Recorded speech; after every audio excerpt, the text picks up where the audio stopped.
I had run third for about 10 laps, fourth for about 5 or 6 after that, right behind him.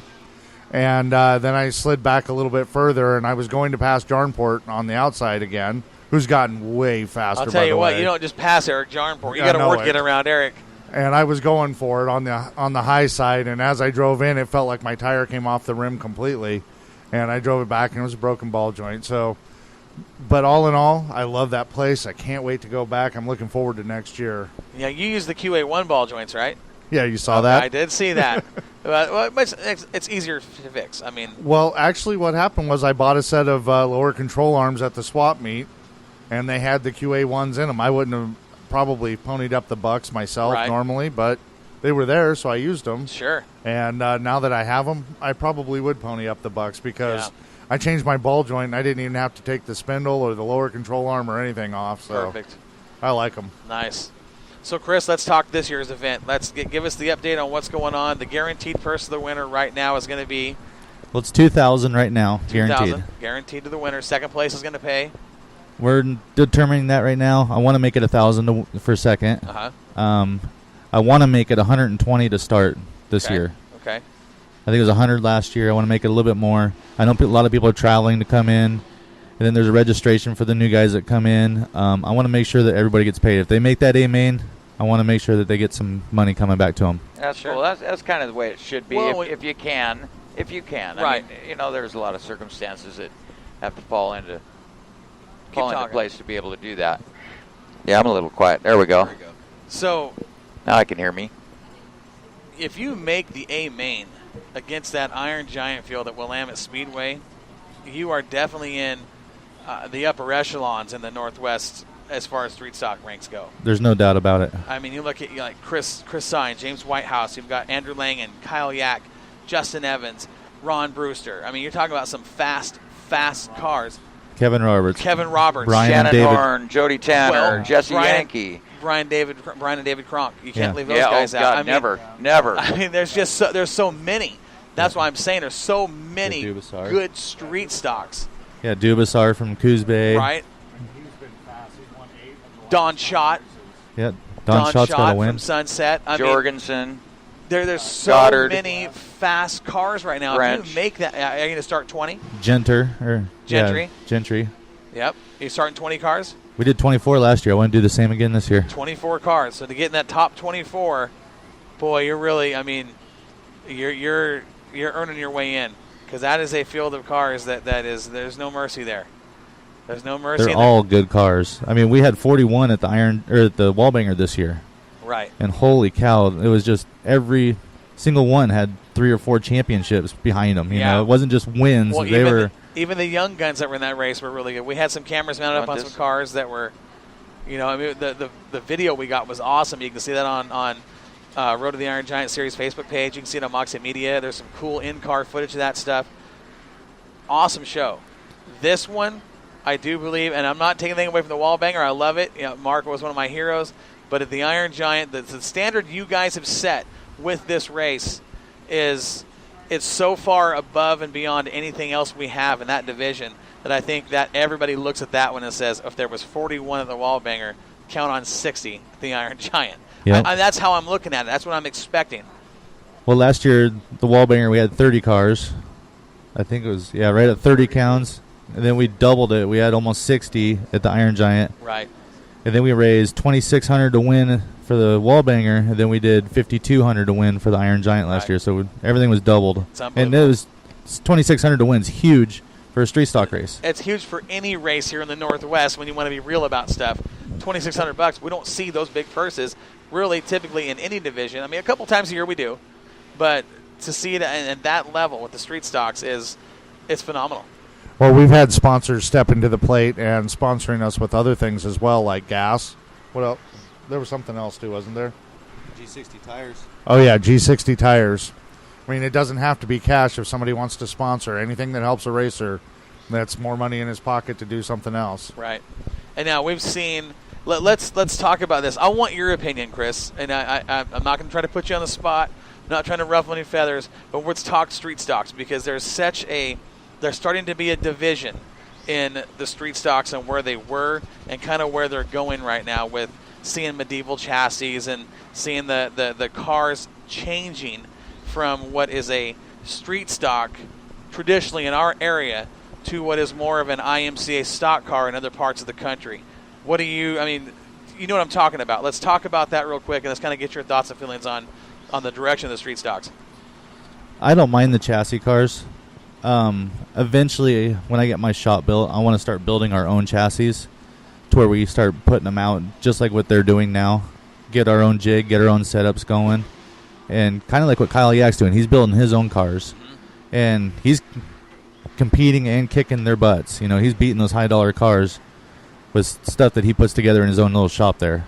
And I think that's pretty cool. And I think anybody around here can do that. I wouldn't say anybody, but there are a few guys that can. Yeah. But yeah, it's doable. It is doable. It is doable. Here's my thoughts on what I see. I think I see two divisions on the horizon. This is watching the cars and watching what's happening. I think you're going to see the street stocks that we have now as an entry-level class, and I say that with quotations around it, kind of stay at that rank while we develop this new class like we're talking about with like the cars like Kyle Yak and Brewster and Langen and kind of the chassis, if you want to call them chassis type cars, moving along into a division sort of like the IMCA stock cars, what we're seeing down in California, Arizona, the Midwest.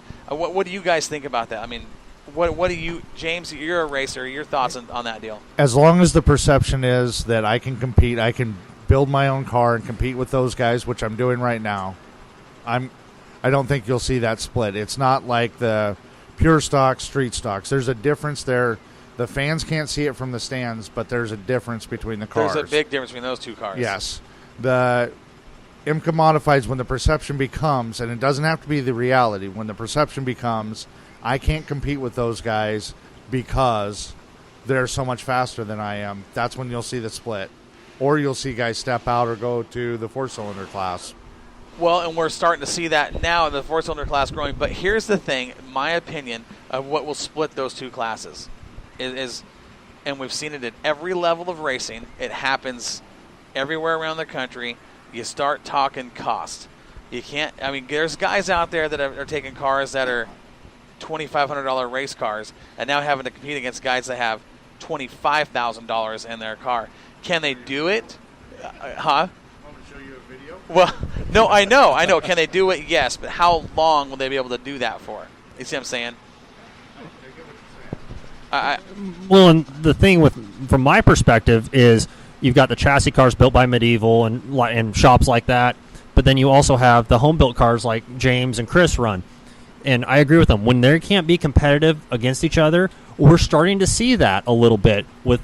But what's helping that situation out, not making the split, is people like Brian and David Kronk who don't have chassis-built cars that are coming out there and still making it competitive and still being able to be competitive. That's the saving grace for the street stock class right now. And I agree, when you see a Medieval chassis or a chassis car, let's say a purpose-built street stock versus a home-built street stock, that's when you're going to see the split. And there are guys out there that will argue, well, the chassis are the frames are the frame. All the geometry is the same. Okay, to a certain extent. But like you said, Brian, who is now a Medieval chassis dealer, won't be in a home-built car much longer. Are you sure? Yeah. That car's working for him. Is he going to drive something that he's not selling? Would you? If you're a Swartz chassis dealer, are you going to go out and run a home-built car? Well, I'd never get in a Schwartz because that's my personal opinion. Well, I'm just saying. I threw a brand out there. Are you going to drive what you're selling and make it a winner and sell more? I mean, that's if it's working for me, I'm going to stick with what I know works and what gets me the W's. If it means getting into a Medieval because I'm a Medieval dealer, absolutely. If it means I'm going to stay in my home-built street stock, I'm going to do it. Absolutely. Well, and to that point, how many years did Kronk run his Sportsman car in Super Sport and Sportsman and win championships against cars that were much newer, much higher dollar? Kronk does a good job of setting up his cars, and he does put money into them. But that car was on the track for what, 30 years? Probably. And I'm not saying it's. I'm just saying eventually, I think we're going to see a split when the cars get too manufactured. Well, I think that whenever the perception becomes that a thing makes you a winner, right? So right now, it's Whatever really hard it for is. anybody to point at Kyle Yack and say, Kyle Yack is a winner because he has this tire, this shock, this motor, because he's changed it all like 50 times. But he wins with everything he drives. It's really his ability to drive. So it's really hard for any of us to say, that's why. Either I need that or we need to outlaw that in rules. I agree, because you look at Kyle Yack, you've got talent in the seat of the race car. You have a lot of talent behind the wheel of that Monte Carlo, versus you go into like compare the divisions, IMCA modifieds. You have a distinction right there with 604 crate cars and open motor cars. They're both competitive, but what are we seeing dominate out here on the West Coast? Dominate? And what division are we talking about? Are we talking about IMCA mods? IMCA mods. Those are crate cars. Yeah, absolutely. But when the driver, if you've got a driver who's an open driver, start to take off and run away with things, then the perception will switch. Exactly. And it'll be, I remember somebody saying, I wish I had the money for liquid filled gauges. Remember when that was a thing? Oh, God, yeah, because that added so much horsepower and it made the car handle so much better. But that's the kind of stuff people get hung up on, right. And in reality, the money is spent in shock, springs, and setup. More so than it is, everybody says I got beat by a motor, or I got beat because he cheated, but in reality, there's a million excuses, right? Exactly. But at the end of the day, did the guy have more talent than you? And will any of us ever actually step up and say that guy had more talent than me? That'd be the last thing a racer admits. Yeah. There's no driver out there that has more talent than me. They just have better stuff than me. Right.